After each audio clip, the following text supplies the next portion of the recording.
Hello दोस्तों, subscribe कीजिए doctor Ranjeet Kumar Singh IAS channel को और साथ ही साथ बेल आइकन को भी दबाइए अपने आईएएस की प्रिपरेशन को द बेस्ट करने के लिए।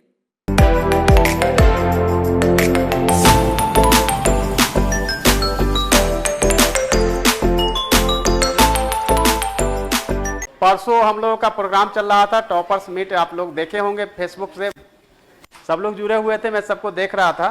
तो फेसबुक पे आप लोगों ने देखा ही था। तो चलिए वेलकम, आइए ओम प्रकाश जी, आइए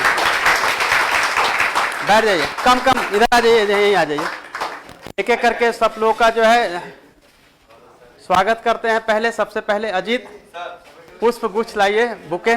तो सबसे पहले आप लोगों ने फोटो में देखा होगा, आज सब लोग रूबरू हो रहे हैं इस बार 65th के टॉपर जो है गौरव सिंह से, है ना। तो उनका बहुत बहुत स्वागत अरे मिशन 50 प्लेटफॉर्म पे। और उसके बाद 64th के उनको भी आप लोगों ने न्यूज चैनल सोशल मीडिया वगैरह पे देखा है आप। तो आज जो है बिल्कुल कॉम्बो है, 65th वाले भी 64th वाले। तो ओम प्रकाश जी का भी बहुत बहुत स्वागत है। और एक महिला अफसर का भी होना जरूरी था। तो डीएसपी इस बार बनी है कामनी, 65th में, उनका भी स्वागत। अरे एक और फूल लाइए। पुनेंदु जो है सप्लाई इंस्पेक्टर है इस बार के, यानी कि टोटल सर अंकित सर को यहाँ से आप कर दीजिए। अंकित का कोई रिकॉर्डिंग नहीं करेगा। चलिए अंकित जो है हमारे मिशन 50 के एक्सपीरियंस, इनका मॉक मैंने 2 बार लिया था, काफी चिंतित रहे। और 10th रैंकर है अंकित का इस बार 65th में। अंकित बैठ जाइए, ठीक है, क्योंकि आप रिकॉर्डिंग से थोड़ा दूर रहना है आपको। हाँ ये भी कर दें, सभी लोगों के लिए है ना। हाँ तो सबसे पहले मेरे बगल में ओम प्रकाश जी हैं, तो ओम प्रकाश जी का बहुत बहुत स्वागत। गौरव जी का बहुत बहुत स्वागत। कामनी जी का तो कोई गर्ल्स आ जाए, लीजिए, चलिए। और पुनेंदु जी आपका भी बहुत बहुत स्वागत। डरने की बात नहीं, जब मैं हूं तो चिंता क्या करना है।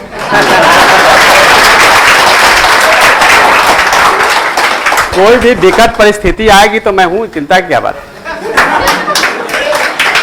तो सभी का स्वागत करते हुए इस सेशन को हम आगे बढ़ाएंगे। इस सेशन में खास तौर से जो आपका कुछ क्वेश्चंस वगैरह होगा, माइक दे दीजिए, तो कुछ क्वेश्चन को हम लोग ले लेंगे। बुके रिस्पेक्टिव जो इनके साथ आए हैं वो एक उनको रख लेंगे गाड़ी में, और सॉल वगैरह जो है वो भी रिस्पेक्टिव जो है वो रखवा दीजिएगा, सब लोगों का व्हीकल में चला जाएगा।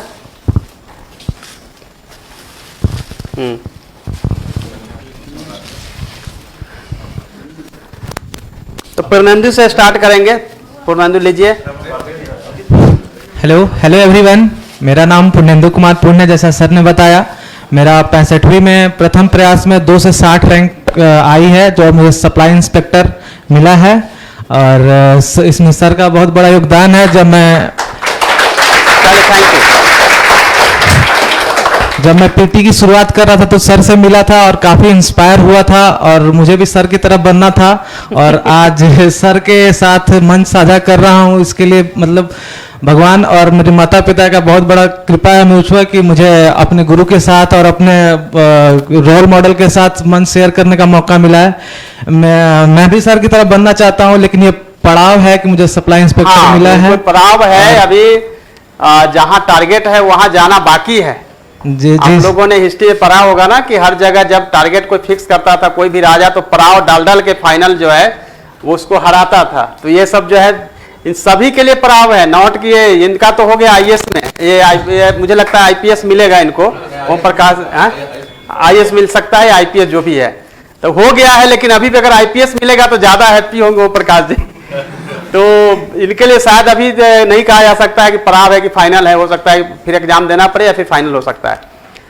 हाँ, तो और यहाँ मुझे और सर लोग के साथ भी यहाँ मौका मिला साझा करने के लिए। अभी पता चला सर IAS IPS और मेरा भी यही ड्रीम है बनने का, तो मैं यहाँ से बहुत कुछ सीख कर जाऊँगा। और आप लोग मुझसे जो क्वेश्चन पूछेंगे मैं कोशिश करूँगा आपको संतुष्ट करूँ अपने क्वेश्चन से। धन्यवाद। कामनी बताइए। हेलो एवरीवन, मेरा नाम कामिनी कौशल है। 65th BPSC में मुझे DYSP रैंक प्राप्त हुआ है, DYSP का पद प्राप्त हुआ है। मैं जब मॉक इंटरव्यू मेंस के बाद, जब मैं मेंस के टाइम में भी मैं मिशन 50 से जुड़ी थी। मेंस का टेस्ट सीरीज़ ज्वाइन किया था मैंने, बट इंटरव्यू के टाइम में सर से काफ़ी ज़्यादा इंस्पिरेशन मिला, मोटिवेशन मिला, गाइडेंस मिला। तो मैं सर के लिए बहुत थैंकफुल हूँ सर आपके। चलिए, थैंक यू सो मच। आपने मुझे काफ़ी ज़्यादा गाइड किया, क्योंकि 64th में मेरा I was only eligible for BPS and other 21 years services.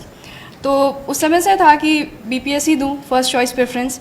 मैं BS के लिए एलिजिबल हो चुकी थी 65th में, बट वो 64th के टाइम से ही था कि BPS ही दूँ। तो इसके लिए सर ने भी काफ़ी गाइड किया कि कैसे इंटरव्यू के क्वेश्चंस को टैकल करें, क्योंकि BPS में अलग तरह के क्वेश्चंस आते हैं इंटरव्यू में। तो आई एम वेरी थैंकफुल कि इस संस्थान से मैं जुड़ पाई आफ्टर ऑल, कि मुझे ये रैंक प्राप्त हुआ। Thank you.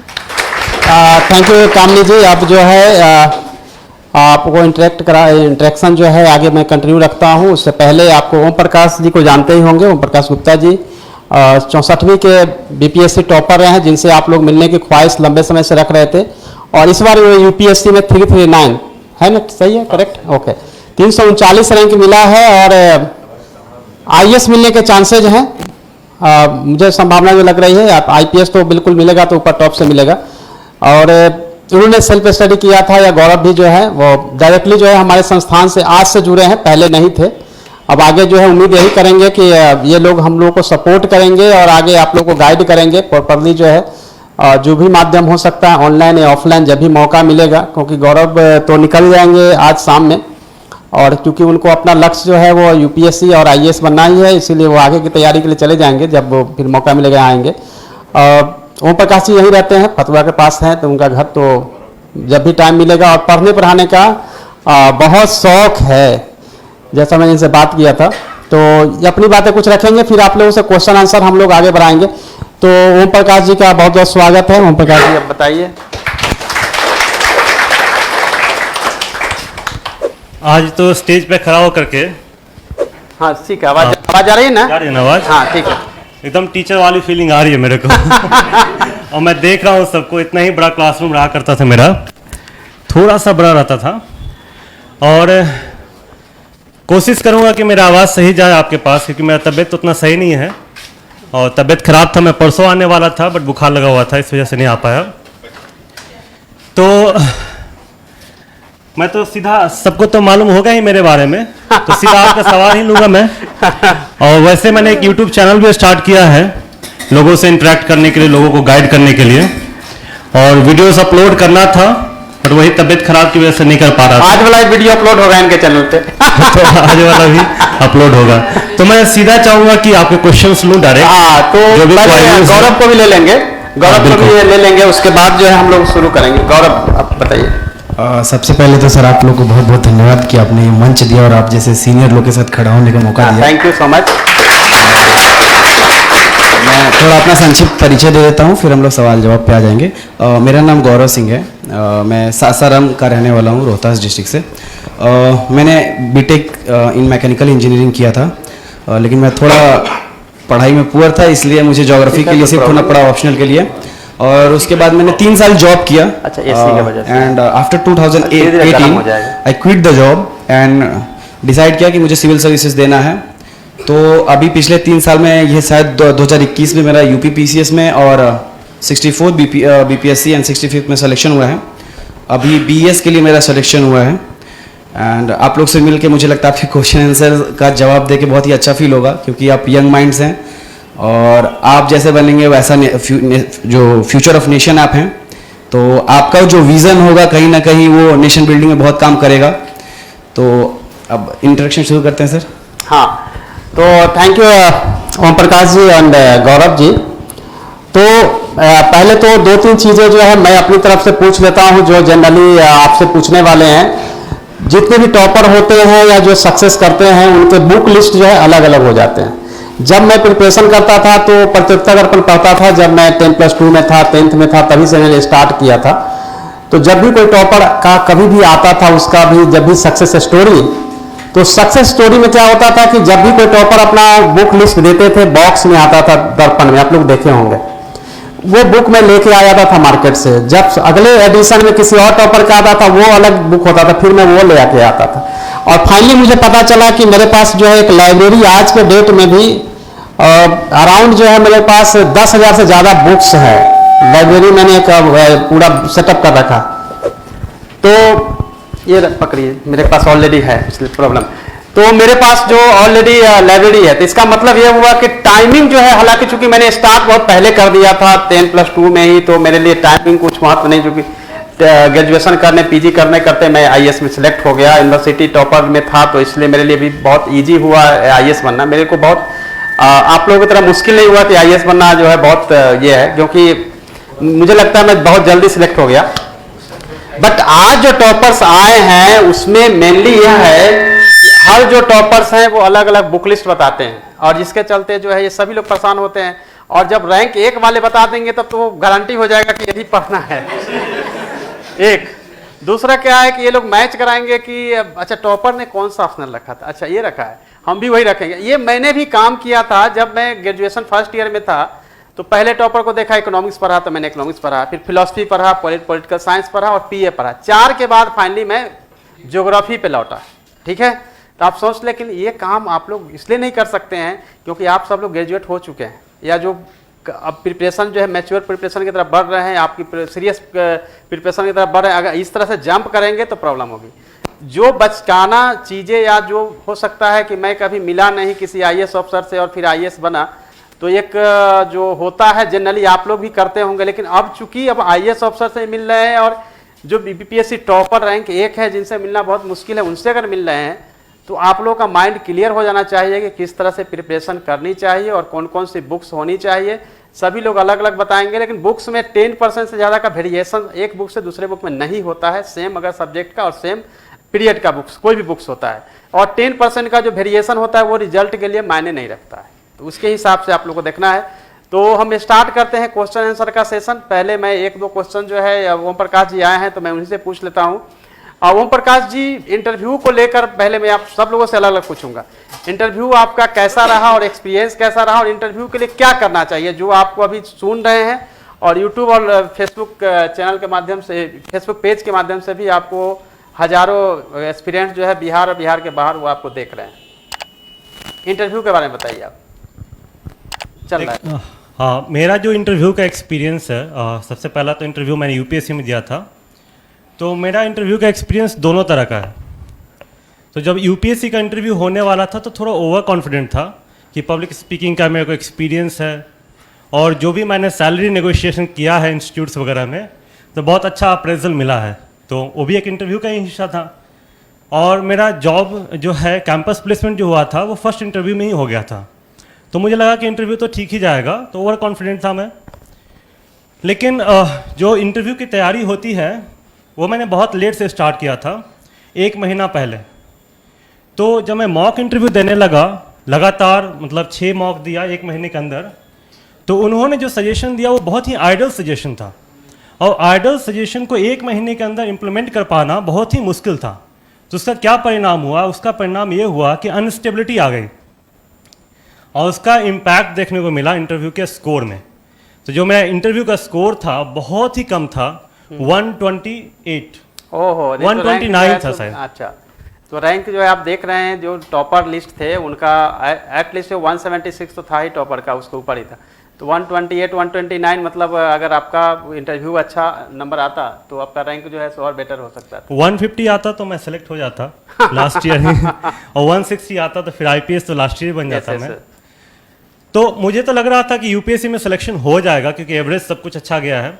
जब मैं मार्क्स देखा 129, तो मैंने तो कहा कि आई डोंट डिजर्व दिस, मैं इससे कहीं बेटर डिजर्व करता हूँ, 129 तो कहीं से भी नहीं।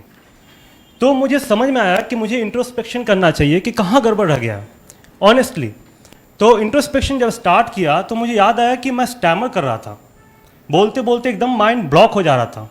जैसे मैं अभी बोल रहा हूँ तो मेरा प्रेजेंस ऑफ माइंड जो है वो मेरे साथ है। तो मुझे जो समझ में आया वो ये समझ में आया कि मुझे अपने रियल सेल्फ को पहचानना पड़ेगा कि मैं किस मार्क्स का जो कैटेगरी है, किस मार्क्स की कैटेगरी में मैं बिलोंग करता हूँ। तो मुझे लगा कि मुझे 200 प्लस का टारगेट नहीं रखना चाहिए, जो मैं कर सकता हूँ उस पर ध्यान देना चाहिए। और जो सबसे बड़ा फैक्टर निकल के आया वो ये था कि मैं डर गया था। इंटरव्यू पैनल के सामने मैं डर गया था, और जिस तरीके से माइंड प्रेजेंट होना चाहिए उस तरीके से प्रेजेंट नहीं था, तो मैं सोच भी नहीं पा रहा था। तो जो दिमाग में आ रहा था तो बहुत स्पीड के साथ जवाब दे रहा था, और किसी क्वेश्चन पर जब जवाब नहीं आ रहा था तो मैं सोच नहीं पा रहा था। तो बीपीएससी के इंटरव्यू का जब टाइम आया तो मैं मेंस का प्रिपरेशन कर रहा था यूपीएससी का। तो मेरे को पता था कि क्या करना है, मेरे को पता था क्लियर कि कॉन्फिडेंट रहना है, चाहे वो फेल करते हैं कोई बात नहीं, डरना तो बिल्कुल भी नहीं है। और जहाँ तक नॉलेज की बात है सबको बराबर आता है, जो इंटरव्यू पैनल में भी बैठे हैं उनको भी बहुत ज़्यादा नहीं आता है। आराम से सोच के जवाब देना है, और अगर शुरुआत में हार्ट बीट तेज हो तो हम स्लोली प्रोसीड कर सकते हैं, धीरे धीरे धीरे धीरे धीरे धीरे जब फ्लो बन जाएगा तो अपने आप स्पीड बन जाएगा। और इंटरव्यू में तो मैंने बीपीएससी के इंटरव्यू में कोई मॉक नहीं दिया, केवल 8-9 घंटे अपना ब्रशअप किया फिर चला गया। मैं बहुत इंथुसियास्टिक था, कॉन्फिडेंट था। आप कुछ भी पूछो, जवाब आएगा तो हम देंगे, नहीं आएगा तो पोलाइटली मना कर देंगे।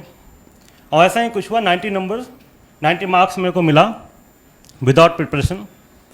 सेम चीज़ मैंने इस बार के यूपीएससी के इंटरव्यू में अप्लाई किया, और जो क्वेश्चन पूछे जा रहे थे बहुत रैंडम सवाल था, तो मैंने बहुत अच्छे से फ्रेम तो नहीं कर पाया था, बट चूंकि मैं कॉन्फिडेंट था, आराम से सोच सोच के जवाब दे रहा था, तो मेरे को डिसेंट मार्क्स उसमें भी मिल गया 165। ओके। तो इंटरव्यू के लिए तो मेरे को दोनों एक्सपीरियंस है, मैंने दोनों एक्सपीरियंस आपको साझा कर दिया। तो इंटरव्यू के बारे में मुझे लगता है कि बाकी चीज़ें आप लोगों को मैंने पहले ही बताया कि प्रिपरेशन कैसे करनी है। इंटरव्यू जो है 1-2 दिन का होता भी नहीं है, मिरर प्रैक्टिस वगैरह, मॉक इंटरव्यू, बहुत सारी चीज़ें हैं, तो वो तो हम लोग आगे डिस्कस कर लेंगे। लेकिन मेन ये है ओम प्रकाश जी कि प्रीलिम्स जो है 67th देने जा रहे हैं सभी के सभी जो एस्पिरेंट्स हैं। प्रीलिम्स बहुत जो है वो हैपनिंग है ये बिहार में। आप देखेंगे कि कभी कोई इंटरव्यू दे के आया, नेक्स्ट टाइम वो प्रीलिम्स में गायब है। यानी कि चूंकि सीट का 10 गुना होता है, तो सीट कभी 400 होता है, कभी 1400 होता है, इसके चलते होता है। तो कैसे मतलब प्रीलिम्स जो है कम से कम इनका सबका हो जाए, क्या आप गाइड करना चाहेंगे कि कैसे फोकस करना है? 67th जो देने जा रहे हैं प्रीलिम्स, उनको क्या गाइड करना चाहेंगे जिसके माध्यम से कि उनका प्रीलिम्स जो है क्लियर हो जाए, या आगे जो भी प्रीलिम्स वो देने जा रहे हैं वो क्लियर हो पाए? क्या फोकस किया जाता है प्रीलिम्स पे? देखिए, आप प्रीलिम्स का सिलेबस देखे होंगे तो आपको आइडिया लगा होगा कि वाइड है, बिल्कुल ओपन है, कहीं से भी सवाल आ सकता है। लेकिन फिर भी सवाल कहाँ से आएगा उसका आइडिया लगता है हमें प्रीवियस ईयर के क्वेश्चन पेपर से। तो अगर आप प्रीवियस ईयर के क्वेश्चन पेपर को माइन्यूटली एनालाइज करेंगे तो आपको एक पैटर्न समझ में आएगा कि क्वेश्चन कहाँ से निकल के आ रहा है। तो अगर आप प्रीवियस ईयर के क्वेश्चन को एनालाइज करके, सिलेबस को समझ करके आप प्रिपरेशन स्टार्ट करेंगे तो प्रीलिम्स में एक हद तक श्योरिटी रहेगा। बट स्टिल एक थोड़ा सा अनप्रडिक्टेबिलिटी वाला एलिमेंट है, उसको हम्बली एक्सेप्ट करना चाहिए। मुझे भी नहीं पता कि मैं अगर प्रीलिम्स दूं तो मेरा हो ही जाएगा, ये 100% गारंटी नहीं कर सकता मैं, जबकि मैंने कई प्रीलिम्स क्वालिफाई किया है। तो प्रीलिम्स के लिए जो बता रहे हैं, बाकी भी आपके जो क्वेश्चंस होंगे उसके हिसाब से हम आगे क्वेश्चंस ले लेंगे। मेंस जो है वो अपने हाथ का होता है, पीटी जो है वो तो ज्ञान का है, और मेंस अपने हाथ का है, और इंटरव्यू जो है वो अपने लक का है। जनरली लोग बोलते हैं, लेकिन सब में मेहनत की जरूरत पड़ती है। हाँ, नहीं, आप जो इम्पोर्टेंट चीज़ है वो सब बोल ही दीजिए।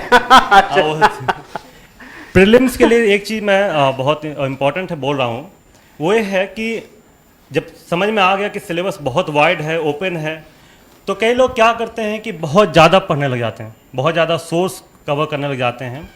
तो मैं ये सजेस्ट करूँगा कि आप कोई भी टॉपिक उठाइए, कोई भी सब्जेक्ट उठाइए, आप उसका एक सोर्स रखें, कोई भी सोर्स रख सकते हैं, क्रेडिबल सोर्स रख सकते हैं, और उसको रिवाइज कीजिए। तो नया भी पढ़ना है और रिवाइज भी करना है। अब इसमें जो बैलेंस बनाना है, यही आप पे डिपेंड करता है कि आप कैसे बैलेंस बनाते हैं। तो प्रीलिम्स से पहले 4-5 बार तो रिवीजन होना ही चाहिए, जो भी आप पढ़ रहे हैं। तो करंट अफेयर को लेकर के बहुत ज़्यादा भी परेशान नहीं होना है। यूपीएससी का जो करंट अफेयर है वो बीपीएससी से थोड़ा अलग है। बीपीएससी में बेसिक लेवल का करंट अफेयर आता है, उतना एनालिसिस की ज़रूरत नहीं है। आप अगर न्यूज़पेपर पढ़ेंगे और जो भी डिग्नेटरीज हैं उनके मूवमेंट को भी अगर ट्रैक करेंगे तो आपका बहुत सारा सवाल का आंसर हो जाएगा।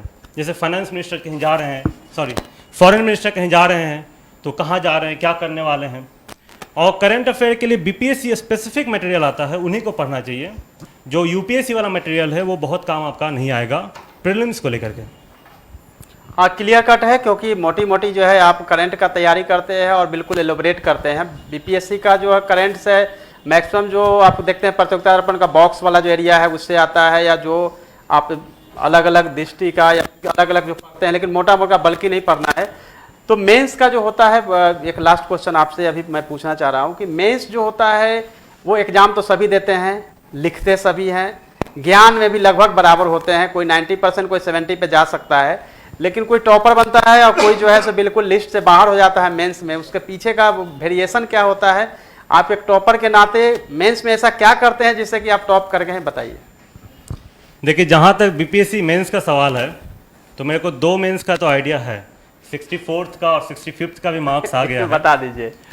तो 64th के टाइम पे तो जीएस में बहुत ही कॉन्फिडेंस कम था, अंडर कॉन्फिडेंस समय, जैसे तैसे लिखा था तो उसका मार्क्स, और 65th में बहुत अच्छे से लिखा, उसका मार्क्स, ज़्यादा वेरिएशन नहीं है। ओके।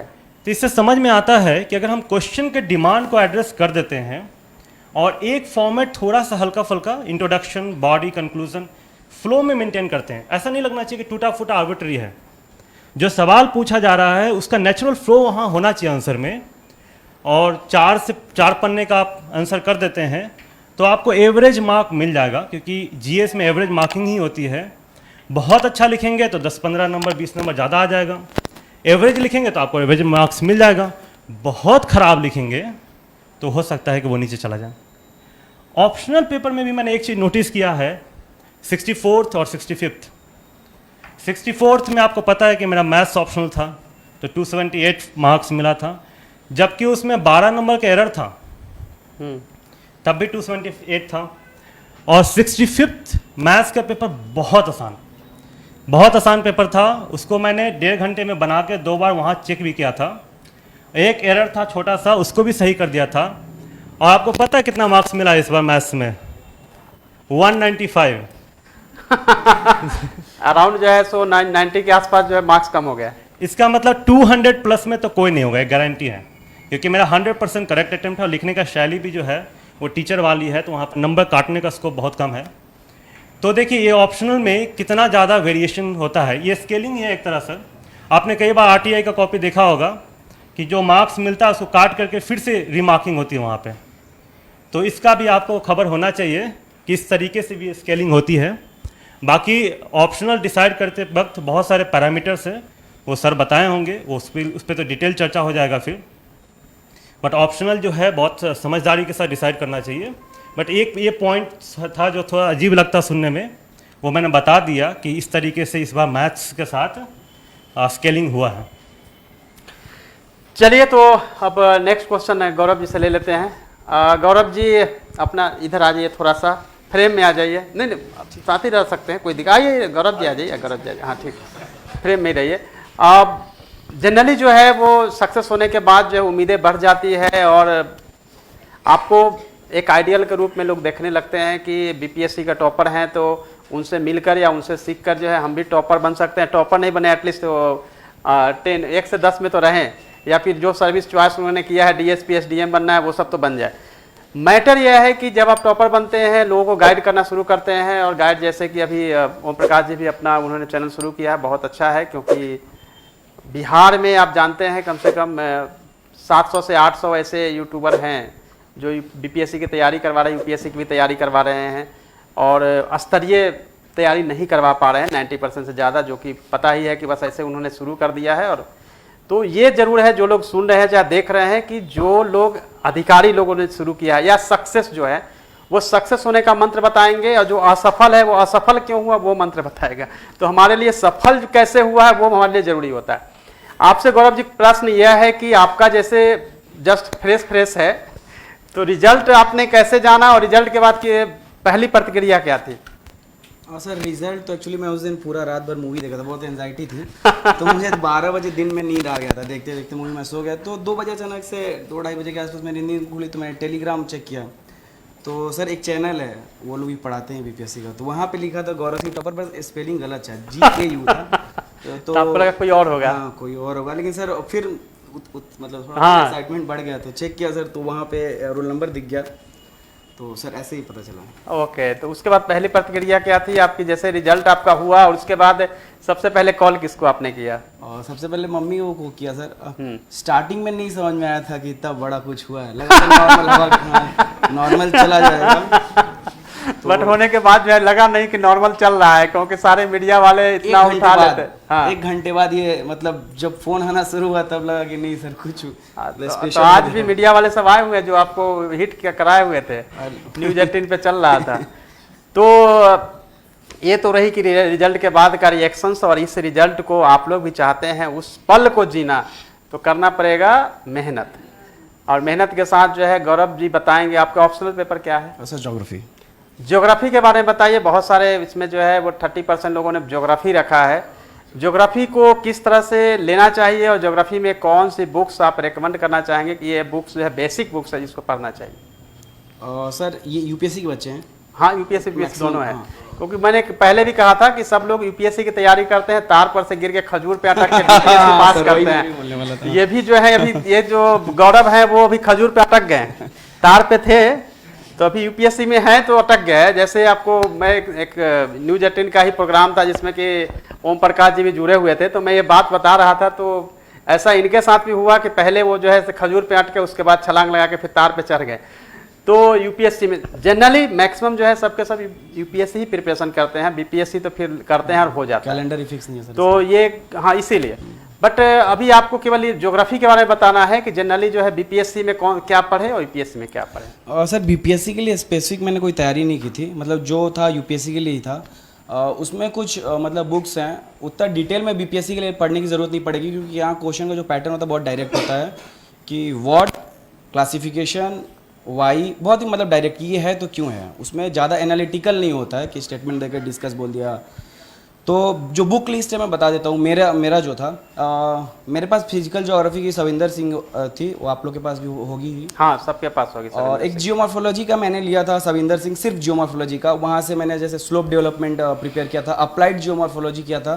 तो वो सब आपने बीपीएससी में नहीं है, लेकिन वहाँ से आप केस स्टडीज पिक कर सकते हो, जैसे डेविड सिंह पेंग का सविंदर सिंह की जो है कई किताबें हैं, इन्वायरमेंट के लिए भी आती है, लेकिन जियोमॉर्फोलॉजी जो बुक्स है वो अलग से ही आती है, ठीक है ना, क्योंकि आपको फिजिकल में तो होगा ही लेकिन अलग से पढ़ना है। जैसे DS लाल की किताब जो है वो ओशनोग्राफी और क्लाइमेटोलॉजी के लिए कंबाइंडली भी आती है, सेपरेटली भी आती है। सर मैं वो रिकमेंड नहीं करूंगा क्योंकि हाँ। बहुत ही बल्कि बुक है और उतना आपको टाइम ही नहीं मिलेगा, तो हम लोग पास लिमिटेड टाइम है, 10 घंटा तो पढ़ सकते हैं। जियोमॉर्फोलॉजी का बता रहे हैं सविंदर सिंह, नेक्स्ट बताइए। सविंदर सिंह का ही सर फिजिकल ज्योग्राफी आता है। फिजिकल ज्योग्राफी जो मैं बता रहा था। हाँ, और जो आप जियोमॉर्फोलॉजी सर मैं बोल रहा हूँ बहुत ही स्पेसिफिक पढ़ना है, जैसे स्लोप डेवलपमेंट है, फिर से सर लैंडफॉर्म इवोल्यूशन का जो नए मॉडल जैसे मॉरिसोवा हो गया, एस्टूम हो गया, तो वो आप वहाँ से कर सकते हो। उसके बाद ये फिजिकल ज्योग्राफी हो गया। एक बुक और आती है फिजिकल ज्योग्राफी की, रूपा पब्लिकेशन की, शायद रूपा ही पब्लिकेशन है। हाँ, तो वो काफ़ी अच्छी बुक है, वो सिर्फ मतलब आपको आंसर राइटिंग में बहुत हेल्प करेगी, मतलब बहुत ही लूसिड लैंग्वेज, इंग्लिश कैसे लिखा जाता है आप वहाँ से सीख सकते हो, क्योंकि सविंदर सिंह की इंग्लिश बहुत अच्छी नहीं है, मतलब जो एक लिटरेचर का जो मतलब होना चाहिए वो नहीं है उसमें। और इसके बाद ह्यूमन ज्योग्राफी का तो मैंने मतलब यूपीएससी के लिए ही किया था, तो पहले बार मैं सिर्फ वो पढ़ा था जब मैंने 2019 का अटेम्प्ट दिया था, तो माजिद हुसैन, लेकिन इस बार कुछ सर से सजेशन लेने के बाद मैंने DK दीक्षित खरीदी थी, तो वो काफ़ी अच्छी बुक है। उसमें एक्चुअली सब कुछ क्रोनोलॉजिकल दिया है कि ज्योग्राफी का इवोल्यूशन कैसे हुआ, तो लेकिन उतना बीपीएससी के लिए ज़रूरत नहीं है। बीपीएससी में आप टॉपिक ले लो और कंटेंट वहाँ से उठा लो, जैसे कि किसी भी क्वेश्चन में कुछ डायमेंशन फिक्स होते हैं कि कोई चीज़ वैसे डिटर्मिनिज्म है तो क्यों आया, उसका इम्पैक्ट क्या पड़ा, और कौन कौन से जोग्राफर हैं उनका क्या राय है, जैसे कि सिंपल हैं तो सिंपल का क्या स्टेटमेंट है, उसी तरह पॉसिबिलिज्म है तो वहाँ पे कौन कौन से जोग्राफर है, क्वांटिटेटिव रिवोल्यूशन है अपना, तो वो आप वहाँ से कर लो। नोट्स बना लीजिए आप 2-2 पेज का, वो ज़्यादा बेहतर रहेगा। और जो भी जो थॉट्स वाले क्वेश्चन है उस पर लैंग्वेज पे कमांड होना बहुत ज़रूरी है, अगर लैंग्वेज पे कमांड नहीं है तो उसको ट्राई ही मत करिए, क्योंकि फिर वहाँ मार्क्स बहुत पुअर मिलेंगे। फिर आप ऐसे क्वेश्चन करिए जहाँ पे मैप डायग्राम ज़्यादा बना सकते हैं, क्योंकि इसमें मैप और डायग्राम का स्कोप बहुत ही कम होता है। ये पूरा प्योर लिटरेचर है, फिलोसफी है। अब फिलोसफी में मैप बहुत कम ही बना सकते हैं। और फिर जो ह्यूमन ज्योग्राफी का जो पार्ट है, तो एक्चुअली यूपीएससी का पढ़ने के कारण मैंने कोई किसी बुक से नहीं पढ़ा था, वो बहुत डायनेमिक है, वो क्वेश्चन बुक से पूछते भी नहीं हम। लेकिन बीपीएससी में कुछ कुछ चीज़ें हैं जो आप बुक से कर सकते हो, जैसे हर्टलैंड या रिमलैंड का मॉडल है, आप बुक से कर सकते हो। और थोड़ा उसको अप्लाई करो कि जो करंट चीज़ें हैं उसको कैसे लिंक कर सकते हैं। जैसे हर्टलैंड का अगर जो चाइना का जो इमरजेंस है उसको हर्टलैंड से कैसे कनेक्ट कर हर्टलैंड से सकते हो। कैसे जोड़ना है। हाँ, जैसे कि अभी बहुत सेंट्रल अफ्रीका, जैसे अफगानिस्तान का जो बहुत ही सेंट्रल रोल हो गया है अभी जियोपॉलिटिक्स में, तो उसको कैसे रिमलैंड से या हार्टलैंड से कनेक्ट करेंगे। या एक डिजिटल इकोनॉमी जो आ रही है, तो उसमें कॉन्सेप्ट है पिवोट। पिवोट मतलब होता है कोई भी चीज़ जो धुरी हो, तो उसमें एक डिजिटल इकोनॉमी को कैसे इंटीग्रेट कर सकते हो। तो थोड़ा ये सब 1-2 पॉइंट अगर कहीं अगर आपके आंसर में दिख गया तो शायद 1-2 नंबर ज़्यादा मिल जाए। और पूरे एग्जाम में जो जीएस या ऑप्शनल हो, 1-1.5 नंबर भी हर क्वेश्चन में आप ज़्यादा लाएंगे तो बहुत मार्क्स हो जाएगा। 8-10 क्वेश्चन होते हैं, तो मतलब 15-20 मार्क्स बाकी लोगों से ज़्यादा हो गए। क्वेश्चन गौरव जी यही है कि एवरेज जो नंबर है उसमें 1.5 नंबर 2 नंबर कैसे बढ़ाया जाए। हाँ सर, अभी बता रहा हूँ। टॉपर पे कैसे जाया जाएगा। हाँ सर, अब फिर और जो अपना इंडियन ज्योग्राफी है उसमें डी.आर. खुल्लर, कोई तो खुल्लर की बुक है, वो पढ़ लीजिए आप। अब इसके बाद नंबर कैसे उठाएं, तो उसके लिए मैं कुछ सजेस्ट करूंगा। जैसे मैप बनाना तो मैंडेटरी है। हाँ, तो मैप ऐसे आप जाके एग्जाम में नहीं बना सकते। मैं एटलीस्ट कम से कम 1000 बार तो आप मैप बना के जाएं इंडिया का। घर में प्रैक्टिस होना जरूरी है, अदरवाइज इंडिया के जगह जो है वेस्ट बंगाल का आप बना के आ जाएंगे। जनरली जो है जम्मू कश्मीर तो काट ही देते हैं, चाहे कुछ भी लंबा होगा चाहे चौड़ा होगा। तो ये सब चीज़ें मैंने, चूंकि मेरा भी ज्योग्राफी रहा है इसलिए पता है। पहले घर पे प्रैक्टिस स्टेंसिल आती है, या खुद से जो है हम लोग अब यहाँ पे क्या बोले, इनर बियर के नीचे जो रखा रहता है उस कार्टून को काट काट के हम लोग रखते थे, और उसमें चला चला के पूरा अपना हैंड प्रैक्टिस करके फिर जाते थे, ज्यों का त्यों बनता। मैप यदि परफेक्टली बनता है गौरव जी, भारत का मैप है और भारत का मैप वहाँ पे अगर बना पाते हैं, वहीं से इंप्रेशन आ जाता है कि नहीं ये तो एस्पिरेंट्स जो है परफेक्ट है। ये बात सही है। अगर मैप ही अगर गलत कर दिया तो समझ में आ जाएगा कि ऐसे जैसे तैसे। आप कितना एग्री है बताइए आप।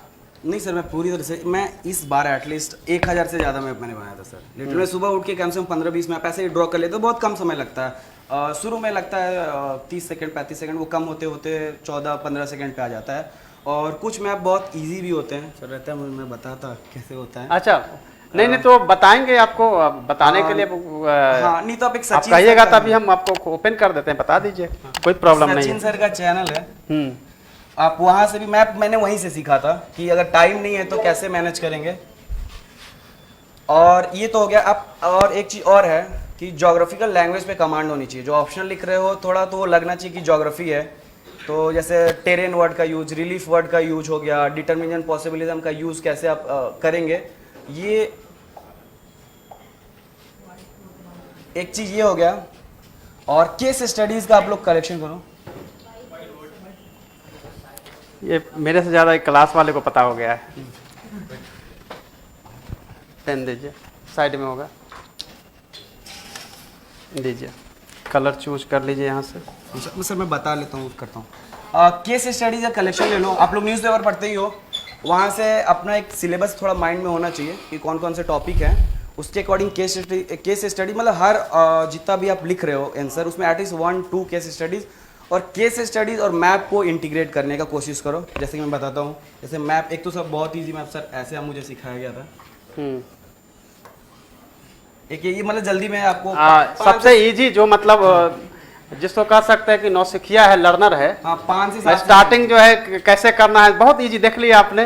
एक बार उठाया, गोल किया, दूसरे बार में लिया, तीसरे बार में आपके सामने है। बहुत मतलब इजी है। ऐसे बना दीजिए। हाँ, देखिए, ऐसे कनेक्ट कर दिए, फिर ऐसे देख लीजिए, ठीक है, सुराही जैसा। हाँ, ये यहाँ से हम क्लीन कर देते हैं। ये बनाइएगा मत, अब ये तब बनाइएगा जब लास्ट में बनाइएगा, क्योंकि टीचर को ये नहीं लगना चाहिए कि आप शुरू से ऐसे ही बना रहे हैं। लास्ट में उसको लगना चाहिए कि हाँ टाइम थोड़ा इसका बच्चे का खत्म हो रहा है। नॉर्मल तो सर अगर मैप बनाया तो सर ऐसे होता है, थोड़ा कुछ उतना परफेक्ट नहीं बनेगा। नहीं, वो तो पेपर पे आएगा तो आपका, बट आपने परफेक्टली बना तो दिया है। नीचे जो है वो हाँ, ये सर थोड़ा सा ट्राई कर लेंगे तो आप इजीली जो है आप मैप जो है सो खींच पाएंगे। हाँ, ये मतलब आप कोशिश करें कि मैक्सिमम 16 सेकंड 17 सेकंड में बन जाए, तभी आपको टाइम मिलेगा। और केस स्टडीज़ को कैसे इंटीग्रेट करना है। जैसे कि कुछ कुछ मैप भी, मैप का मतलब सिर्फ ये नहीं है, आपको कुछ कुछ मैप याद होने चाहिए। जैसे कि ये है 100 डिग्री सेंटीमीटर जो रेनफॉल होता है वो लाइन, तो ये अगर आपको याद है तो आप यहाँ से बहुत चीज़ पिक कर सकते हैं। वेजिटेशन पिक कर सकते हैं, सॉइल का टाइप पिक कर सकते हैं, एरिड सेमी एरिड रीजन कौन सा है, क्लाइमेट पिक कर सकते हैं। तो ये मैप ऐसा आपको खुला में मिल जाएगा, उसको एक पेज में बना लीजिए, सुबह उठिए और उसको 10-12 बार बना लीजिए। मैप मतलब बनाने का मतलब सिर्फ मैं सिंपल मैप नहीं बनाता था इस साल, जो भी वेजिटेशन का मैप है, सॉइल का मैप है, थोड़ा सा उसको मैं प्रैक्टिस कर लेता था। एक चीज़ तो हो गया, और एक चीज़ और है, जैसे केस स्टडीज़ है ना, तो केस स्टडीज सिर्फ केस स्टडी लिख के नहीं, ये पहले बार मैं करता था कि case study, normal case study लिखता था और फिर उसके बारे में लिखता था। जैसे कि कोई बढ़िया मॉडल है, जैसे वाटर मैनेजमेंट का है, तो यहाँ पे आप पढ़े होंगे रालेगांव सिंधी है, तो यहाँ डायरेक्ट मैप में लाइए उसको, फिर लिख दीजिए इंटीग्रेटेड वाटर सेट मैनेजमेंट, इस तरह करके। या फिर यहाँ गुजरात में वाटर पंचायत करके कुछ आया है नया, तो उसको वाटर पंचायत लिख दीजिए। तो इससे मैप में ही वो चीज़ें आ गई, और इससे आप ज़्यादा से ज़्यादा कंटेंट लिखेंगे। ऐसे लिखोगे तो 1-2 एग्जाम्पल में पूरा पेज भर जाएगा। और बीपीएससी में पेज बहुत ही मायने रखता है, क्योंकि सिर्फ 3 पेज मिलते हैं और क्वेश्चन इतने जेनरिक होते हैं कि आप उसमें 8-10 पेज भी लिख सकते हो। बहुत ही जेनरिक क्वेश्चन होता है, व्हाट वाई, जैसे कि पॉपुलेशन का डिस्ट्रीब्यूशन कैसे है। मानिएगा किसी स्टेट में पूछता, बिहार में तब तो ठीक है 3 पेज, लेकिन पूरे इंडिया का अगर डिस्ट्रीब्यूशन पॉपुलेशन का, आप खुद लगेगा कि पेज कम पड़ रहा है। और जैसे कि इस बार एक था सॉइल क्लासिफिकेशन पूछा था, और ये भी पूछा था कि सबके बारे में बताएं, सारे सॉइल्स के बारे में, तो 3 पेज बहुत ही कम था। तो थोड़ा पेज भी मैनेजमेंट करने का पहले से ही प्रैक्टिस करके जाइए। और मैप हो गया, डेटा ग्राफ, और जैसे कि एक तो ये मैप हो जाता है, इसमें अगर आपको ये वाला ग्राफ हो गया, कुछ दिखाना है, ग्रोथ, एक तो मानिए एक ये इन्वायरमेंट का सर हम लोग को सिखाए थे कि अगर एक ये ग्राफ होता है, ये मतलब उसके लिए होता है, ये कैरिंग कैपेसिटी है, मैक्सिमम अर्थ की कैरिंग कैपेसिटी है। अगर ये पॉल्यूशन इसको ओवर रीच कर रहा है तो फिर ये डेंजर जोन है, मतलब उस तरह करके दिखा सकते हैं। ये मैप हो गया। एक सिंपल मैप ये भी होता है, जैसे ये हो गया वाटर डिप्लीशन का, कि वाटर डिप्लीट हो रहा है, और इसमें डेटा नहीं याद करना है, लेकिन मोटा मोटा डेटा याद कर सकते हैं कि 950 में यहाँ अप्रॉक्स 6000 BCM करके कुछ पर कैपिटल अवेलेबिलिटी थी वाटर की, अभी शायद वो 1500 के आसपास हो गई है। तो ये बहुत सिंपल मैप है, एग्जैक्ट डेटा नहीं याद करना है, अप्रॉक्स याद करके आप लोग बना सकते हैं। थोड़ा सा और भी कुछ कर सकते हैं सर, जैसे सॉरी सर, नहीं इट्स ओके, अच्छा। जैसे कि एक मैंने एक सिंपल सा एक ये डायग्राम है, ये मैं बनाया था, यूपीपीसी से बनाया था, इसमें शायद मौका नहीं मिला था। ये ग्राफ है, जैसे कि 1970 के आसपास आप देखेंगे तो ये जो 25 मिलियन टन के आसपास राइस होता था, अभी ये 116 के आसपास हो गया है। तो इसे बस उसको मतलब पढ़ने का जरूरत नहीं है, आराम से दिख गया। मैंने क्या है, प्रेजेंटेशन जो है आपको हर चीज़ जो है मैप और डायग्राम का भी जो तरीके हैं वो अलग अलग टाइप का होते रहना चाहिए। जैसे आपने देखा कि एक छोटा सा वृत्त है, छोटा सा गोला है, वो बड़ा हो गया क्योंकि ये बड़ा हमारा जो है प्रोडक्शन जो है वो बढ़ा है। तो इस तरह से आप ज्योग्राफी में जो है वो 1.5-2 नंबर हर क्वेश्चन पे लेना है। लॉन्ग क्वेश्चन है तो 2-3 नंबर लेना है, जिससे कि आपको इजली जो है आप मैक्सिमम जो है टॉपर लिस्ट में आ सकते हैं गौरव सिंह की तरह, ठीक है। तो ये पूरा का पूरा ये कहते हैं कि ये सक्सेस मंत्र है, सक्सेस मंत्र नहीं बल्कि टॉपर मंत्र है ये, जिसमें कि आप टॉपर बनने के लिए आप जा सकते हैं। तो अब सवाल का ही दौर शुरू करते हैं। सवाल जो है आप लोग पूछिए, कौन पूछे? आपके पास ही माइक मेरे पास है। अब पीछे से कोई क्वेश्चन पूछे, क्योंकि हाँ खड़ा हो जाइए, माइक दीजिए, माइक उनको, तुम बैठे रहो। अजीत माइक दीजिए, क्वेश्चन पूछिए। हाँ एक्चुअली वो उनको प्रीलिम्स के लिए सर जो करंट अफेयर्स है वो जानना है, यूपीएससी की बात करें या बीपीएससी की। ये हम तो यूपीएससी में करंट अफेयर्स के लिए क्या किया जाना चाहिए? क्योंकि आप यूपीएससी की तैयारी भी कर रहे हैं, तो उसके लिए करंट अफेयर्स के बहुत सारे मैगजीन्स हैं, विजन आईएएस के हैं, फोरम आईएएस के हैं, और द रिसाइटल आता है, वो भी वाजीराम के भी हैं। तो कौन से ऐसे मैगजीन को चूज़ किया जाना चाहिए जिससे मतलब ईजिली हो जाए करंट अफेयर्स? पूरा बहुत कन्फ्यूज है। करेंट अफेयर्स जो है वो प्रिपरेशन कैसे करें और किन किन पॉइंट्स को ध्यान में रखना है, यह प्रश्न उनका है। बहुत सारे अलग अलग जो इंस्टीट्यूट्स हैं उनके मटेरियल्स है, नोट्स है, मैगजीन्स भी है। तो इस पे कैसे हम लोग एलिमिनेट करें कि क्या पढ़ें? ये क्वेश्चन इस बार मैं प्रीलिम्स दे रहा तो मुझे याद आया सर, क्योंकि सबसे बड़ा सोर्स होता है न्यूज़पेपर। आपको अभी 2 क्वेश्चन आप देखोगे पॉलिटिक्स के, जो आप पॉलिटिक आए हैं, जुडिशियल कस्टडी और एंटीसिपेटरी बेल, ये किसी भी उसमें नहीं है, करंट अफेयर में नहीं है। लेकिन आपको अगर आप कोई भी नॉर्मल न्यूज़पेपर पढ़ते होगे तो उसमें पूरा न्यूज़ था, पूरे साल भर ये न्यूज़ में था। तो पहला तो आप पेपर न्यूज़पेपर ज़रूर पढ़ें, वो क्लिक कर जाता है माइंड में कभी कभी पढ़े रहोगे तो। और न्यूज़पेपर से लगता है मुझे कि अगर अब जो हिस्ट्री तो नहीं मानी, ज्योग्राफी भी क्वेश्चन है वहाँ से इंटीग्रेट हो जाते हैं। जैसे कि 2019 में उन्होंने वो दे दिया था, डैम के नाम दे दिए थे। और आप यकीन नहीं करोगे, मैंने वो डैम का वो आया था कुछ दिन पहले इंडियन एक्सप्रेस में, मैंने काट के रखा था। ये बात गलत है सर, मैंने पढ़ा नहीं था उसको मैंने काट के रखा तो याद आया, नहीं पढ़ा नहीं है, ये बाद में कट चेक किया। तो पहले तो न्यूज़पेपर वो तो मैंडेटरी है, सब लोग करता है। और उसके अलावा मैं विजन फॉलो करता हूँ, मैं और कुछ नहीं फॉलो करता। एग्ज़ाम के 15 दिन पहले मैं कोई भी जैसे शंकर IAS या कोई भी एक और मैगजीन लेता हूँ, उसका जो इंडेक्स है वो देख लेता हूँ कि कुछ इसमें से कुछ नया तो नहीं है। बस यही 2 चीज़ करता हूँ। हाँ, क्वेश्चन पूछिए।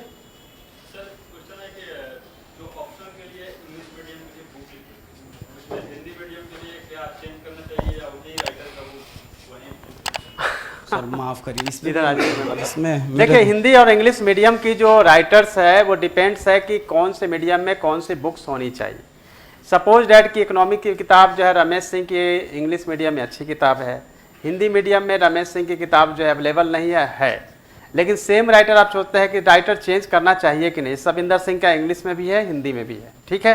तो आपका प्रश्न है कोई भी राइटर्स को लेकर कि चेंज करना चाहिए कि नहीं। आपको कंटेंट्स देखना पड़ेगा कि वो इंग्लिश से हिंदी ट्रांसलेट हुआ है कि हिंदी से इंग्लिश हुआ है कि इंग्लिश से हिंदी ट्रांसलेट हुआ है, उस पर डिपेंड करता है। क्योंकि दोनों जो है वो राइटर नहीं लिखते हैं, इंग्लिश लिखते हैं तो हिंदी ट्रांसलेट कोई करता है, हिंदी लिखते हैं तो कोई इंग्लिश ट्रांसलेट करता है। उसका जो अभी बता रहे थे गौरव पहले भी कि उसका फ्लो क्या है, उसका राइटिंग का पूरा प्रोसेस सब कुछ ठीक ठाक है। अगर सारे कंटेंट्स और सभी मैप और मेन जो उसका ग्रामेटिकल कोई एरर नहीं हो या फ्लो उसका हो तो सेम राइटर ही बेटर है, क्योंकि इंग्लिश में जो है हिंदी में भी होना चाहिए, इसलिए उसी को फॉलो करना चाहिए। अब आप लोगों को क्वेश्चंस वगैरह मैं थोड़ा, चूँकि ऑलरेडी टाइम जो है बहुत ज़्यादा हो गया है, तो जो क्वेश्चन वगैरह है आप लोग जल्दी जल्दी पूछ ले, किनसे क्या क्वेश्चन पूछना चाह रहे हैं। आज एक बार फ्रेम में आ जाइए, उसके बाद ऊपर आ जाइए, कम इधर आ जाइए, कम आपको ही पूछना है। और साथ में मेरे द्वारा जो किताब लिखी गई है जरा आप प्रस्तुत करिए।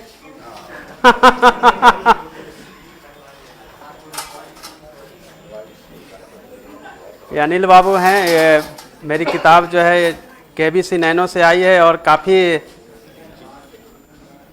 एस्पिरेंट्स के लिए अच्छा रहा है ये।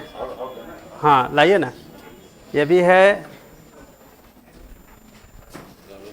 हाँ, ये मैंने किताब जो है सो लिखी है जिसमें कि समराइज किया गया है सभी सब्जेक्ट को और अप टू डेट किया गया, ओलंपिक तक का इसमें चीज़ें आ गई है।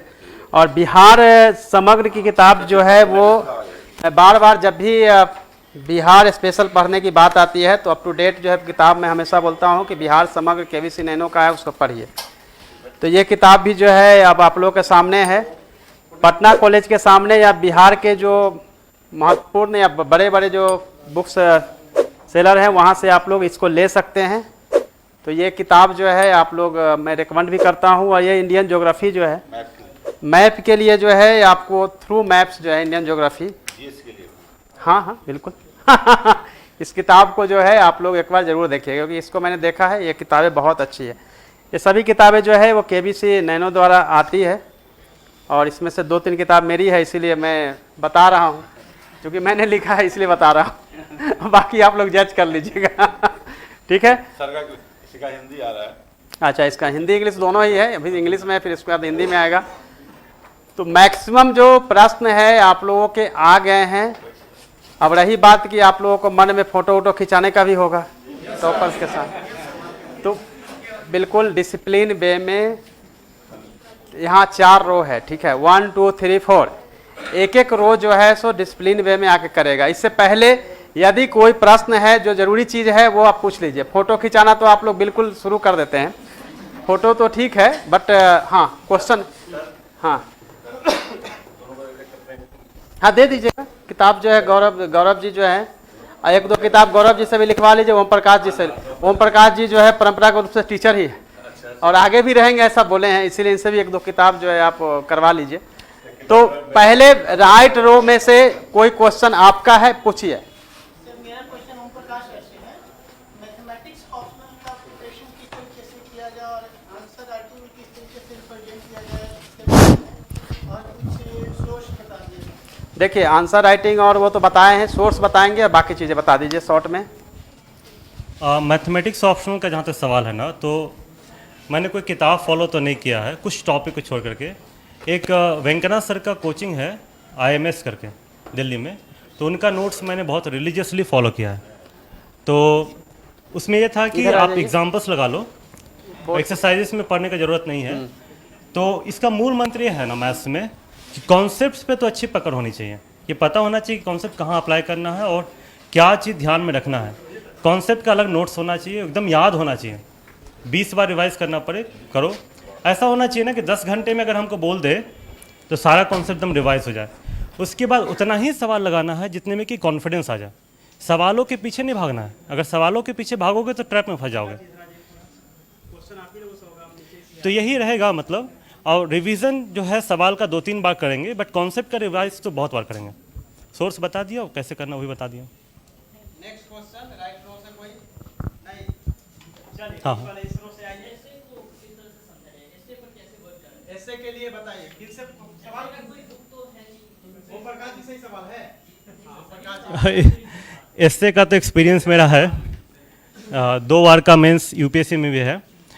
एसए मैंने एक भी नहीं लिखा था जो पिछला वाला दिया था, लेकिन मेरे को एक टेस्ट पेपर लिख रहा था तो मुझे लगा था मुझे को आता तो है नहीं, इतना कंटेंट तो है नहीं मेरे पास, तो लिखते हैं। तो हिस्टोरिकल बैकग्राउंड लिखना शुरू किया तो देखा कि 5 पन्ना लिख दिया मैंने और जगह ही कम पड़ गया। तो मुझे समझ आया कि आता बहुत है, कंसाइज करके लिखना है। तो नेक्स्ट एसे में उसको इम्प्रूव किया, तो एक में 45 और दूसरे में 55। उसके बाद मैंने एसे लिखा नहीं, बट एसे पे ब्रेनस्टॉर्मिंग किया था कि अगर ये एसे का हेडिंग है, टॉपिक है, तो इसको किस तरीके से हम स्ट्रक्चर करेंगे, किस तरीके से फ्लो में लाएंगे।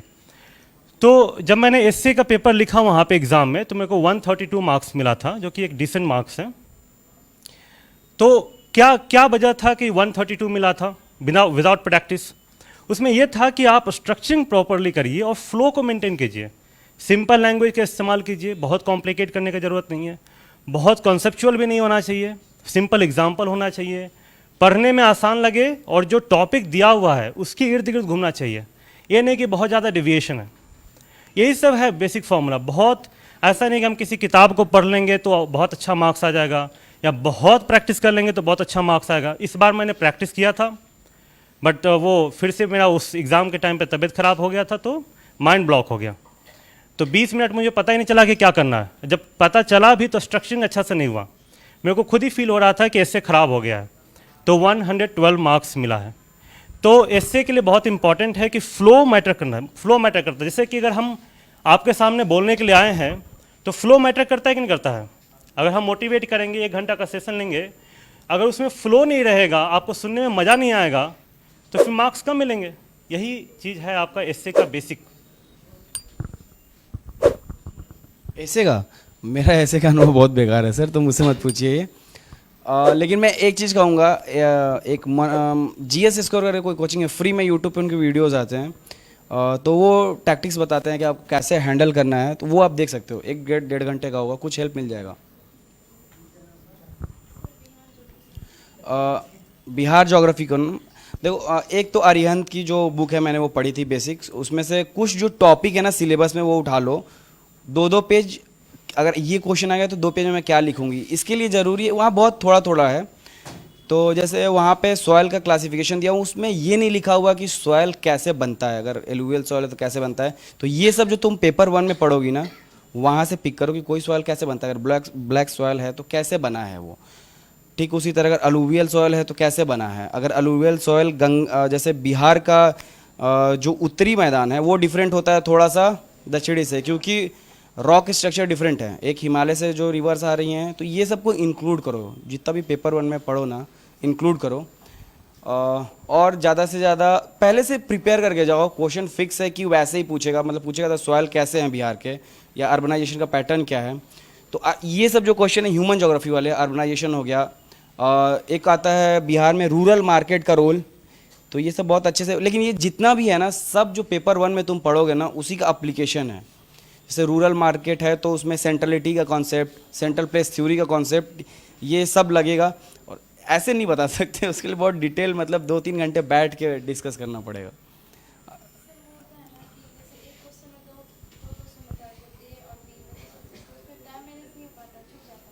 हाँ मेरा भी छूट गया था, तो बहुत नेचुरल है। लेकिन जैसे क्या है ना कि 50 वाले क्वेश्चन में अगर कमांड है तो 50 वाले करो, क्योंकि जो 25 वाले क्वेश्चन है टाइम ज़्यादा लेंगे और 3 पेज में ना आंसर ख़त्म नहीं होता। वो लगता है कि थोड़ा फीलिंग आती है कि अधूरा रह गया, ये और लिखना था, ये और लिखना था। ये 50 वाले में नहीं होता, उसमें केस स्टडीज़ डाल सकते हो, मैप डाल सकते हो, डायग्राम डाल सकते हो। तो मैंने इस बार 50 का 3 अटेम्प्ट किया था, अब बाकी जो 3 थे वो 25 थे। एक उसमें से स्किप हो गया था लास्ट वाला क्वेश्चन, वो कर सकते हो आप जिसमें सूटेबल हो। आपको लगता है कि 25 में बेस्ट होता है।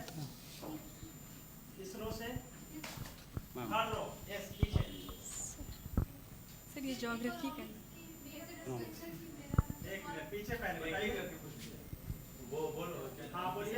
ये ज्योग्राफी का ही क्वेश्चन है। हाँ दे दीजिए।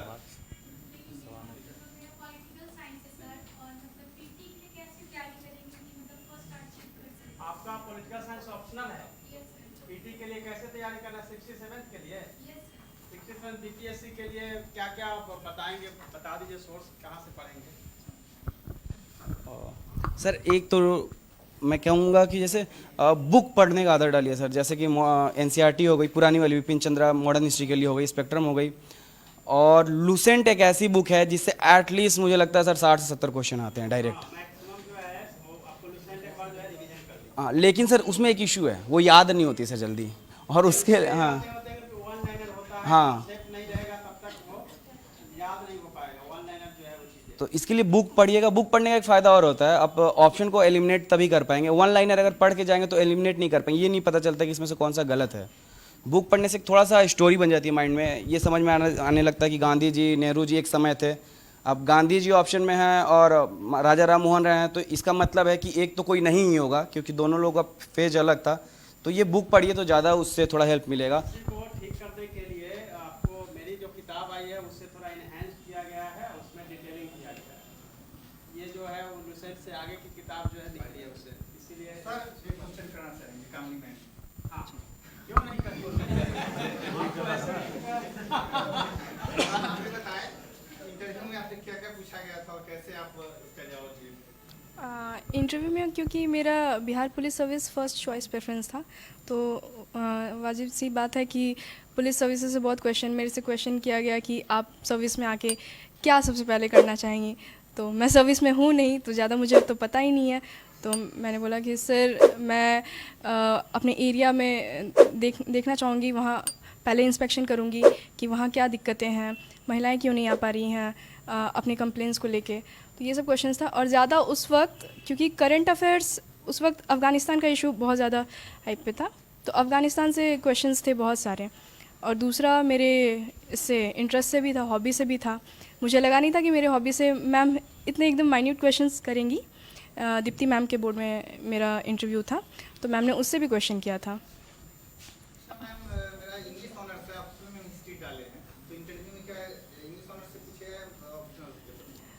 पॉसिबिलिटी है कि आपसे ये ट्रांजिशन का क्वेश्चन ज़रूर आएगा कि इंग्लिश से आप इसमें क्यों गए। और दूसरी बात, इंग्लिश से भी क्वेश्चन आ सकता है और इससे भी, क्योंकि मेरा जो फर्स्ट इंटरव्यू 64th में था वो मेरा पूरे जो मैं ग्रेजुएशन पेपर पे था पूरा उसी पे चला गया था, और दूसरा जो इंटरव्यू था वो पूरा मेरा ऑप्शनल पे चला गया। तो किसी किसी का सुनते हैं कि दोनों से आता है, तो दोनों ही प्रिपेयर करना होगा। मेरा ऑप्शनल एंथ्रोपोलॉजी था। ठीक है, लास्ट पूछिए। करेंट अफेयर्स कम से कम 1 साल का होना चाहिए, जो भी आप एग्जाम देने जा रहे हैं। कवर करने के बारे में सभी जो है टॉपर्स अपने अपनी राय दिए कि किसी ने, जैसे गौरव बता रहे हैं कि उन्होंने केवल विजन को उन्होंने फॉलो किया, बाकी इंडियन एक्सप्रेस और विजन क्लासेस की 365 या मंथली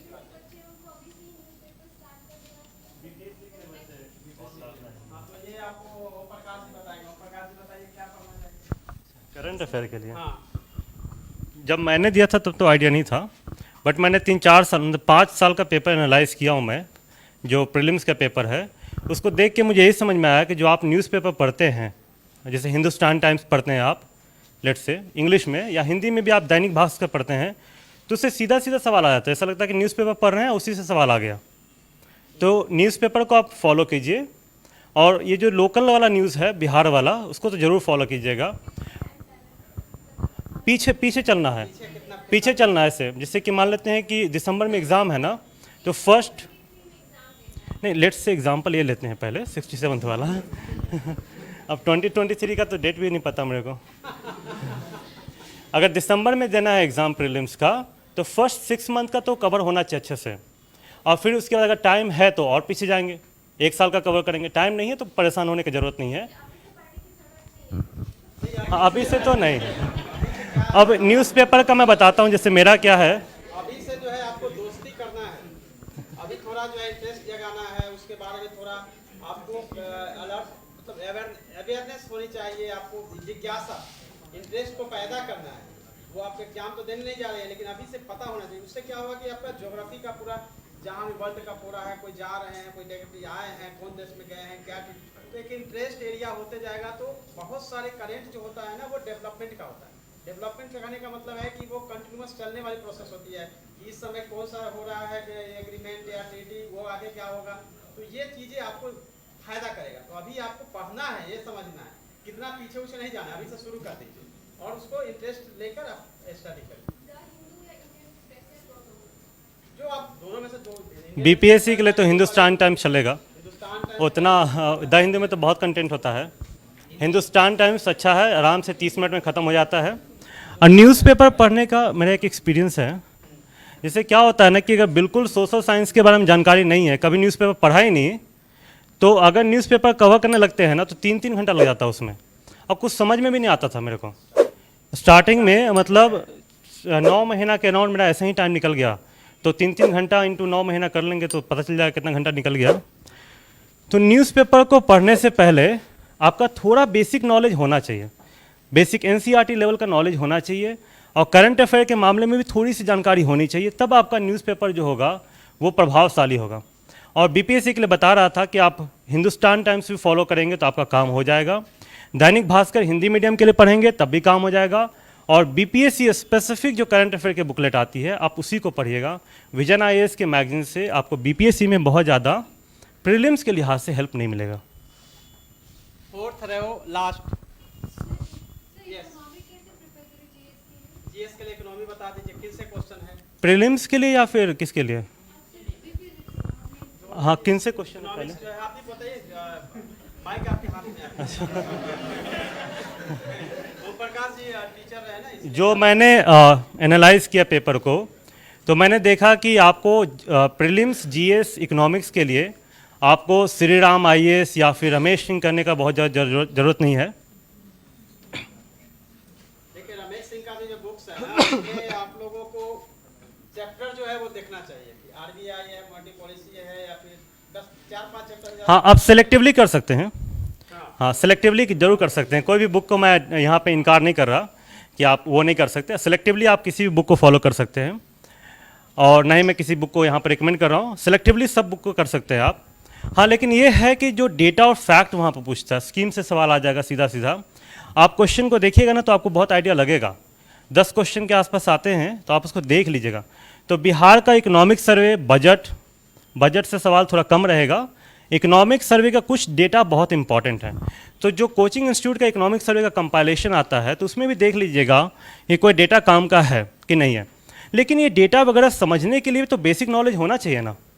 तो आप लूसेंट से भी पढ़ सकते हैं, सर की किताब से पढ़ सकते हैं, रमेश सिंह से भी पढ़ सकते हैं, और श्री राम आईएएस से भी वो कॉन्सेप्ट क्लियर कर सकते हैं। मैं कह रहा था कि वो किताब पूरा नहीं पढ़ना है, चाहे पूरा किताब किसी को नहीं पढ़ना है, टर्म्स आपका क्लियर होना चाहिए बस। लास्ट रो से कोई क्वेश्चन है?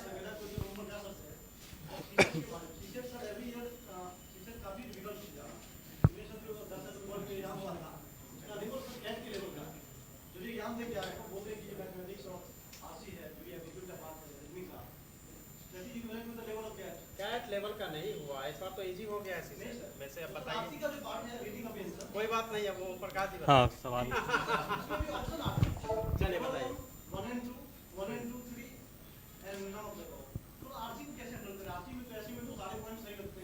देखिए, एक्चुअली क्या है ना कि कोई भी यूपीएससी क्वालिफाई करेगा, मतलब उस एडमिनिस्ट्रेटिव पोस्ट पे जाएगा, उनको अगर 10th तक का मैथमेटिक्स नहीं आएगा, मैं ऐसे सीईओ को जानता हूँ जिनको कि परसेंटेज नहीं आता है, प्रॉफिट एंड लॉस नहीं आता।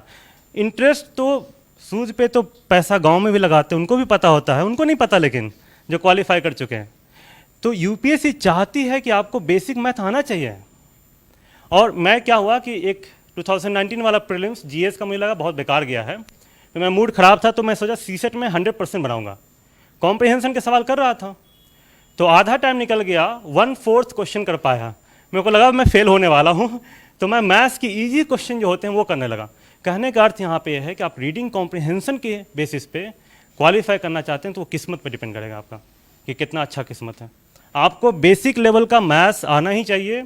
नहीं आता है आप सीख लीजिए, बहुत बड़ा चीज़ नहीं है। तो जो भी सवाल वहाँ पे निकल के आते हैं प्रीवियस ईयर का सवाल देखिएगा और उसका प्रिपरेशन किया जा सकता है। रीडिंग कॉम्प्रिहेंशन सच में बहुत डिफिकल्ट है, उसको एक बार में तो किया नहीं जा सकता। एक बार में कर लिए, उसको वेरीफाई करना पड़ता है, 2-3 बार पढ़ना पड़ता है फिर से। उसके बाद भी ये नहीं कह सकते कि कॉम्प्रिहेंशन का सवाल हमने ठीक करके आया है। मैथ्स का सवाल बहुत आसान होता है उसमें, और वो किया जा सकता है। उसके लिए आईआईटी जाने की ज़रूरत नहीं है, वो आप 15-20 दिन में भी कवर कर सकते हैं। और मैंने करवाया है इसलिए मैं बोल रहा हूँ।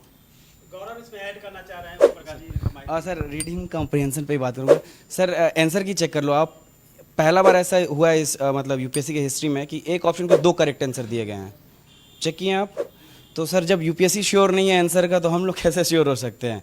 और अभी इस साल का भी आप उठा लीजिए, आप दृष्टि का आंसर की उठा लीजिए, आप नेक्स्ट आईएएस शंकर आईएएस का, इतना ज़्यादा आंसर वैरी कर रहा है। हाँ, तो जब के साथ भी उन्होंने बस 2-2 जो है सब रेड कलर करके दिया, हाँ। ये आंसर चाहिए, आंसर होगा। तो जब वो लोग का मैच नहीं कर रहा है सर, वो लोग श्योर नहीं है कि यही सही होगा, तो सर हम लोग तो मतलब ऑलमोस्ट इम्पॉसिबल। नेक्स्ट यही है सर, आप पूरे पेपर को 1-1 घंटे में बांट लो। मैं वही यही करता हूँ, पहले 1 घंटे में मैथ करो। मैथ के कुछ क्वेश्चन ईजी रहते हैं सर, सही बोल रहे हैं, लेकिन जो आर्ट्स बैकग्राउंड से होगा शायद वो उतना कंफर्टेबल नहीं होगा। लेकिन कुछ ट्रिक्स होती हैं सर, आप सीख लो। जैसे आंसर पुट कर दो क्वेश्चन में, तो 5-6 तो ऐसे ही बन जाते हैं। डायरेक्ट आंसर 4 ऑप्शन पुट कर दो तो निकल जाते हैं। तो वो आप एक जो आर्ट्स बैकग्राउंड का होगा सर, मैं इंजीनियरिंग का हूँ, हाँ, मैं सीखना पड़ेगा। मेरे लिए बोलना इजी है कि आप ऐसे कर लेना। सकता हूँ, मैं सोच रहा हूँ ऐसा। ऐसा है ना कि मैं सोच रहा हूँ कि और आप लोगों का मैथ जो सीसेट वाला करवाऊंगा। मैं एक कैंडिडेट को मैंने जो घटाव से शुरू किया है, और 10-15 दिन में उनका बीपीएससी का मैथ्स तो अच्छा हो जाएगा, ये मेरे को गारंटी है। तो मुझे ऐसा लगता है प्रकाश जी से जो है वो हम लोग बुलाएंगे, और इनका चैनल भी आप लोग फॉलो करिएगा। तो मैथमेटिक्स में मुझे लगता है कि मैं बेसिक से एकदम, जिनको कुछ नहीं आता, बिल्कुल डर है मैथ्स को लेकर के, उनको भी मैं सीसेट लेवल का तो पढ़ा ही सकता हूँ और बहुत कम टाइम में पढ़ा सकता हूँ। और ऐसा मैं प्रयास करूँगा, स्टैटिस्टिक्स का भी क्लास ऑर्गेनाइज करूँगा। कुछ सोच रहा हूँ मैं इस तरीके का।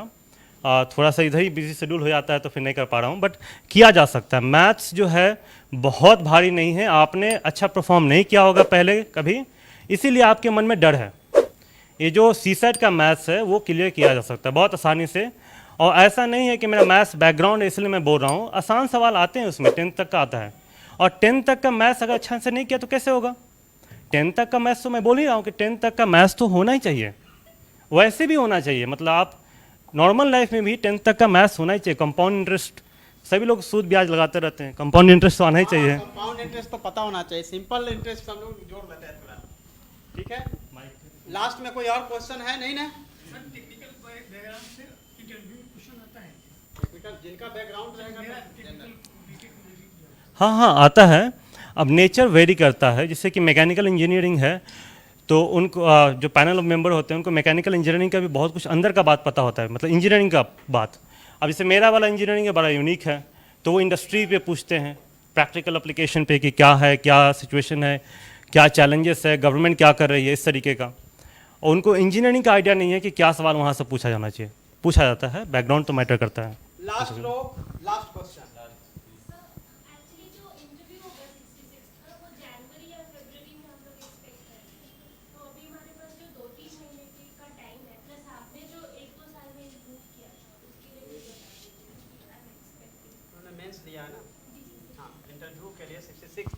इंटरव्यू के लिए तो क्या है, हाँ, इंटरव्यू के लिए तो क्या है, जो बैकग्राउंड है जिसको कि यूपीएससी में डिटेल्ड एप्लीकेशन फॉर्म भी बोलते हैं, तो जो भी आपका बैकग्राउंड है, जहाँ से आपने ग्रेजुएशन किया है, जो आपका वर्क एक्सपीरियंस है, या फिर जो भी आपने एग्ज़ाम लिखा जो उसमें मेंशन है एप्लीकेशन फॉर्म में, जो आपका ऑप्शनल सब्जेक्ट है, जो और भी जो चीज़ें होंगी जो किया होगा आपने, उस पर आपका एक थोड़ा सा एक्सपर्टीज़ लेवल का होना चाहिए कि वो कुछ भी पूछ रहे हैं सवाल तो आप उसको एड्रेस कर पाएँ। फिर भी अगर आपको लगता है कि ये तो बहुत ही आसान सवाल है और मेरे को आता नहीं है, तब भी वहाँ पे क्या करना है कि पोलाइटली उनको मना कर देना है कि सर इसके बारे में मेरे को जानकारी नहीं है, मैं पता करूँगा। कॉन्फिडेंट रहेंगे, सवाल का सोच करके जवाब देंगे, बैकग्राउंड पे आपका कमांड है, करंट अफेयर पे थोड़ी बहुत आपकी पकड़ है, इंटरव्यू आसानी से निकल जाएगा। बीपीएससी वाला तो ऐसे भी निकल जाता है आसानी से। मेंस वाला करंट अफेयर पूरा नहीं पढ़ना है, मेंस में तो थोड़ा सा बारीकी से भी पढ़ते हैं। जो बड़ा बड़ा इवेंट है ना, जैसे फार्मर्स का जो मूवमेंट चल रहा है, प्रोटेस्ट चल रहा है, ये बहुत बड़ा इवेंट हो गया, बहुत बड़ा मूवमेंट हो गया, इसके बारे में आपकी अंडरस्टैंडिंग होनी चाहिए। हाँ, इसे यही मैं बताना चाह रहा था। पर्सनालिटी टेस्ट के लिए क्या है कि करंट अफेयर के कुछ आप 40 से 50 टॉपिक कर लीजिए, प्रिपेयर बहुत है। और अगर इसके बाद भी कुछ पूछ देते हैं, जवाब देने का प्रयास कीजिए, नहीं दे पाते हैं तो कोई बात नहीं, कोई बड़ा इशू नहीं है।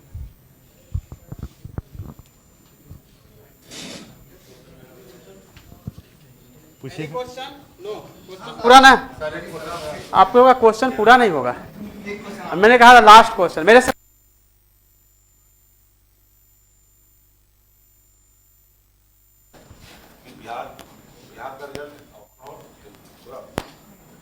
ठीक है, कम हो रहा है। इस बार तो खैर भगवान की बात है, अच्छा रिजल्ट है, लेकिन ऑन द होल घट रहा है। इस पर क्या देखिए, ओवरऑल जो है बिहार का रिजल्ट जो है निश्चित रूप से घट रहा है। इस बार भी 39-40 ही रिजल्ट है, टोटल सीट 700 समथिंग जो भी है, और पिछले बार जो है 45 था, 41 था। मैंने एक पूरा मैट्रिक्स बनाकर दिया है गवर्नमेंट को कि अलग से गवर्नमेंट के साइड से भी इसकी तैयारी किया जाए। स्पेशली जो है गर्ल्स का रिजल्ट जो है बिल्कुल बहुत पुअर है, तो इसके लिए जो हम लोग प्रयास कर रहे हैं उस प्रयास को आगे ओम प्रकाश जी, गौरव जी, बाकी जो कामनी ये लोग बढ़ाएंगे। और ज़रूरी नहीं है कि मिशन 50 में ही आके बढ़ाए, अलग अलग प्लेटफॉर्म पे या पर्सनल लेवल पे भी अपने गांव में, एरिया में, ज़िले में, जहाँ जहाँ जिस लेवल पे हो सकता है उस लेवल पे बढ़ाएंगे तो रिजल्ट जो है बेटर होगा। और ये कोशिश यही होनी चाहिए कि जो जहाँ भी है वहाँ प्रयास करें। कोई एक जगह, जरूरी नहीं है कि एक ही जगह सब लोग मिलके ही काम करें, जो जहाँ जिस लेवल पे है वहाँ पे प्रयास करना चाहिए। जो भी आप में से भी सफल होंगे वो प्रयास।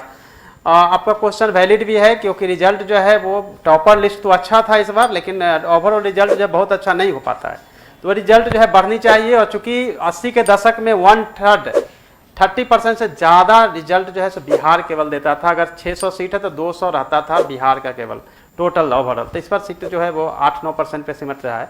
तो उसके लिए यही है कि जो मिशन 50 संस्थान है उसी तरह के व्यवस्था जो है बाकी जो ऑफिसर्स हैं या बन गए हैं उनको भी अपने अपने लेवल पे करना चाहिए, कि वो अपने भी नाम कुछ दे दे, या हमारे साथ एसोसिएट होना चाहते हैं तो एसोसिएट होकर आगे बढ़े।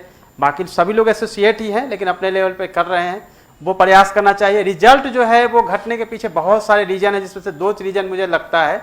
बिहार में जो अच्छे शिक्षक थे, स्पेशली जो है आरबी सिंह सर, बलराम तिवारी, अशोक सिंह, ऐसे बहुत 4-5 टीचर रहे हैं, तो वो लोग शुरू करेंगे तो अच्छा होगा। गंभीर शिक्षकों का अभाव हो गया, सही गाइडेंस का अभाव हो गया। पटना में लगभग 50 से अधिक जो है कोचिंग क्लासेज, लोगों ने 50 से ज़्यादा कोचिंग क्लासेज यहाँ खुल गई है। और समस्या इतना ही नहीं है, 50 तक ही नहीं है, बल्कि जो